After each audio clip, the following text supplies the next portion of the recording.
Hello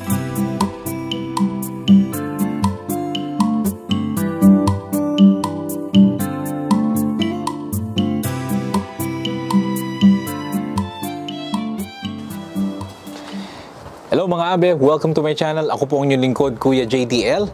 At bago po tayo magkwentuhan, kung hindi pa po kayo nakaka-subscribe sa ating channel, ay ini-invite ko po kayo na sana po makasubscribe kayo sa ating channel, Kuya JDL. Ano po ba ang pag-uusapan natin ngayon? Nandito pa rin po tayo sa ating playlist na Aruba Arriba Vlog number 14. At sa vlog number 14, ang ating po pag-uusapan or ang aking po ipakikita sa inyo ay yung sunset sa Aruba. Pero bago yan mga abe, bakit nga ba sobrang popular ng sunset? Especially kapag tayo ay pumupunta sa mga dagat or sa mga beaches. Halimbawa, kapag tayo nagpupunta sa Boracay, no, sikat na sikat ang sunset sa Boracay, ang sunset sa Manila Bay, at kung saan sa ang sunset pati sa Hawaii, no?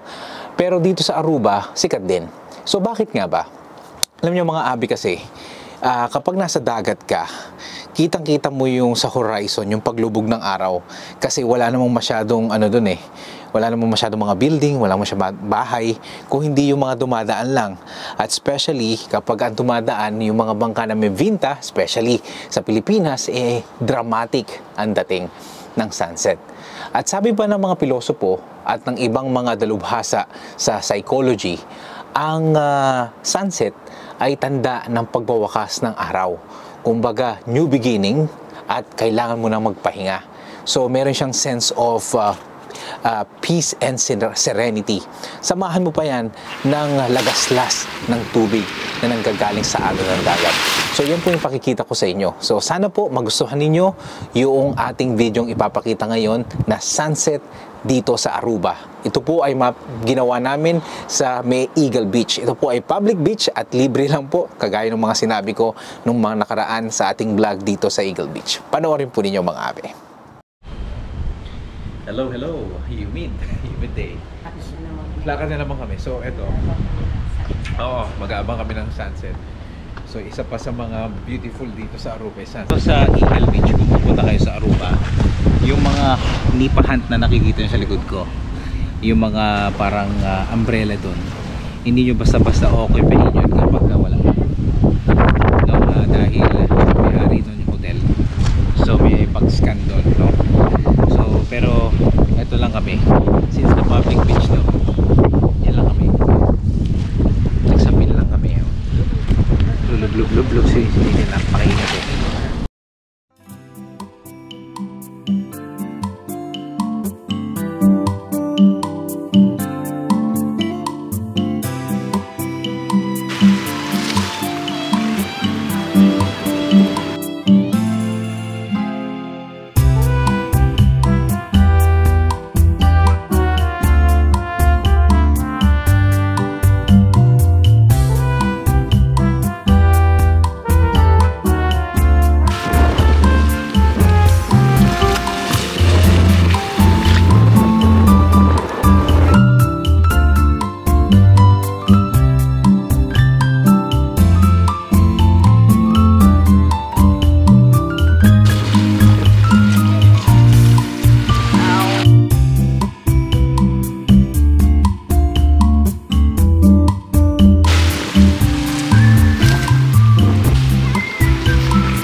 Silhouette pala tayo. Nandito na yung sunset. Sunset ay ito.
JDL, how's the sunset? Ganda, no? Relaxing. Yes. Yes. With may naka-background pa na jazz music. I know. Other day. Okay. Thank you. Bye-bye. Okay mga abe, marami pong salamat sa pagsama sa akin sa content natin ngayon at kung nagustuhan nyo po, sana po ay mabigyan nyo po ito ng thumbs up at ma-share nyo rin po para po sa mga tao na gusto rin makapanood ng mga sunset. Sige, maraming salamat po sa inyong pagtangkilik. Hanggang sa susunod. Best regards, Kuya JDL. Bye!